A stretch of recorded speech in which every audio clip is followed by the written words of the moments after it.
Hi hello ನಮಸ್ತೆ. ನಾನು ನಿಮ್ಮ ಜಮೀಲ್ ಸಾಗರ್. ಸುದ್ದಿಮನೆ ಡಿಜಿಟಲ್ ಮೀಡಿಯಾಕ್ಕೆ ಸ್ವಾಗತ. ನಾಗರಿಕರ ಸುರಕ್ಷತೆ ಮತ್ತು ಜವಾಬ್ದಾರಿಗಳ ಬಗ್ಗೆ ಅರಿವು ಮೂಡಿಸುವ ಸಲುವಾಗಿ ಸರ್ದಾರ್ ವಲ್ಲಭಾಯಿ ಪಟೇಲ್ ಅವರ 150ನೇ ಜನ್ಮದಿನದ ಅಂಗವಾಗಿ ರಾಷ್ಟ್ರೀಯ ಐಕ್ಯತಾ ದಿನಾಚರಣೆಯ ಪ್ರಯುಕ್ತ ಶಿವಮೊಗ್ಗ ಜಿಲ್ಲೆಯ ಸಾಗರ ಉಪವಿಭಾಗ, ಸಾಗರ ಟೌನ್ ಪೊಲೀಸ್ ಠಾಣೆ ಹಾಗೂ ಗ್ರಾಮಾಂತರ ಠಾಣೆಯ ಪೊಲೀಸರು, ಸಾರ್ವಜನಿಕರು ಹಾಗೂ ವಸತಿ ನಿಲಯದ ವಿದ್ಯಾರ್ಥಿಗಳು ಶುಕ್ರವಾರ ಬೆಳಗ್ಗೆ ರನ್ ಫಾರ್ ಯೂನಿಟಿ ಹೆಸರಿನಲ್ಲಿ ಮ್ಯಾರಥಾನ್ ಓಟ ನಡೆಸಲಾಯಿತು. ಸಾಗರ ಉಪವಿಭಾಗದ ಪೊಲೀಸ್ ಉಪಾಧೀಕ್ಷಕ ಡಾಕ್ಟರ್ ಬಿನಕ ಪ್ರಸಾದ್ IPS ರವರ ಅಧ್ಯಕ್ಷತೆಯಲ್ಲಿ ನಡೆದ ಮ್ಯಾರಥಾನ್ ಓಟ ಆಗಿದ್ದು, ಸಾಗರ ನಗರಸಭೆ ಆವರಣದಿಂದ ಪ್ರಮುಖ ರಸ್ತೆಯಲ್ಲಿ ಓಟ ನಡೆಸಿ ನೆಹರು ಮೈದಾನದಲ್ಲಿ ಸಾಗರ ಟೌನ್ ಪೊಲೀಸರು ಮುಕ್ತಾಯಗೊಳಿಸಿದ್ದಾರೆ.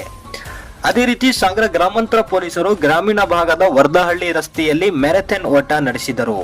ಈ ಸಂದರ್ಭದಲ್ಲಿ ಓಟದಲ್ಲಿ ಭಾಗವಹಿಸಿದ ಎರಡೂ ಠಾಣೆಯಿಂದ ತಲಾ 3 ಮಂದಿಗಳಿಗೆ ಬಹುಮಾನ ನೀಡುವ ಮೂಲಕ ಪ್ರೋತ್ಸಾಹ ನೀಡಲಾಯಿತು. ಸಾಗರ ಟೌನ್ ಪೊಲೀಸ್ ಠಾಣೆಯ ಇನ್ಸ್ಪೆಕ್ಟರ್ ಪುಲ್ಲಯ್ಯ ರಾಥೋಡ್, ಗ್ರಾಮಾಂತರ ಠಾಣೆಯ ಇನ್ಸ್ಪೆಕ್ಟರ್ ಮಹಾಬಲೇಶ್ವರ ನಾಯಕ್ ಸೇರಿದಂತೆ ಹಿರಿಯ ಅಧಿಕಾರಿಗಳು, ಸಿಬ್ಬಂದಿಗಳು ಹಾಗೂ ವಿದ್ಯಾರ್ಥಿಗಳು, ಸಾರ್ವಜನಿಕರು ಹಾಜರಿದ್ದರು.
ಸ್ವಲ್ಪ ವಾಕ್ ಮಾಡ ತಮ್ಮ ವಾಕ್ ಮಾಡ.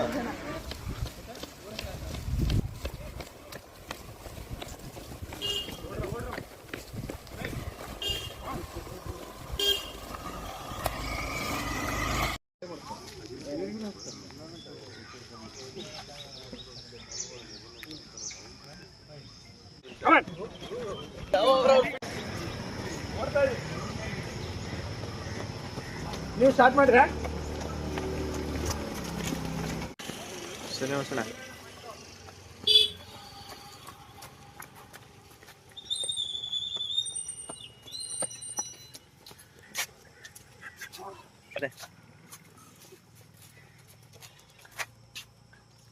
ಎಷ್ಟು ಸೀಟ್ ತೆಗಿತಿದ್ರೆ ಗೊತ್ತಿದೆ.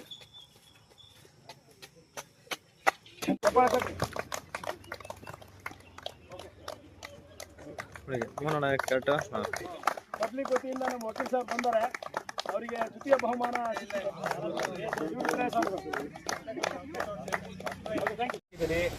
ಮುಂಚೆ ನಮ್ಮ ಅಜ್ಜಿ ಎಲ್ಲ 70-80 ವರ್ಷ ಬದುಕ್ತಾ ಇದ್ರು. ಇವತ್ತೆಲ್ಲ ಕಮ್ಮಿ ಆಗ್ಬಿಟ್ಟಿದೆ ಲೈಫ್ ಎಕ್ಸ್ಪೆಕ್ಟೆನ್ಸಿ. 60 ಬಂದರೆ ದೊಡ್ಡ ಮಾತು, 60 ಮೇಲೆ ಏನಿದ್ರು ಗ್ರೇಸು. ಸೊ 60 ತನಕನಾದರೂ ಹೆಲ್ತಿಯಾಗಿ ಬದುಕಬೇಕು ಅಂತಂದ್ರೆ ಸ್ವಲ್ಪ ಫಿಸಿಕಲ್ ಆಕ್ಟಿವಿಟಿ ಚೆನ್ನಾಗಿರ್ಬೇಕು. ದಯಮಾಡಿ ಒಂದು ಸ್ಪೋರ್ಟ್ಸ್ ಅಥವಾ ಒಂದು ಫಿಸಿಕಲ್ ಆಕ್ಟಿವಿಟಿನ ನಿಮ್ಮ ಜೀವನದ ಒಂದು ಭಾಗ ಆಗಿ ಮಾಡಿಕೊಡಿ. ಸೊ ಎವ್ರಿ ಡೇ ರೂಟೀನ್ ಥರ ಮಾಡಿಕೊಡಿ. ಪ್ರಧಾನಿಯಾಗಿರ್ತಕ್ಕಂಥ ಸರ್ದಾರ್ ವಲ್ಲಭಾಯಿ ಪಟೇಲ್ ಅವರ 150ನೇ ಜಯಂತಿ ಮ್ಯಾರಥಾನ್ ನಡಿಗೆಯನ್ನು ಪೊಲೀಸ್ ಇಲಾಖೆ ಹಮ್ಮಿಕೊಂಡಿರ್ತಕ್ಕಂಥದ್ದು ತುಂಬ ಸ್ವಾಗತಾರ್ಹ. ಹಾಗಾಗಿ ಭಾರತದ ಉಕ್ಕಿನ ಮನುಷ್ಯನಿಗೆ ಈ ಒಂದು ಗೌರವ ಕೊಟ್ಟಿರ್ತಕ್ಕಂಥದ್ದು ತುಂಬ ಸ್ವಾಗತ.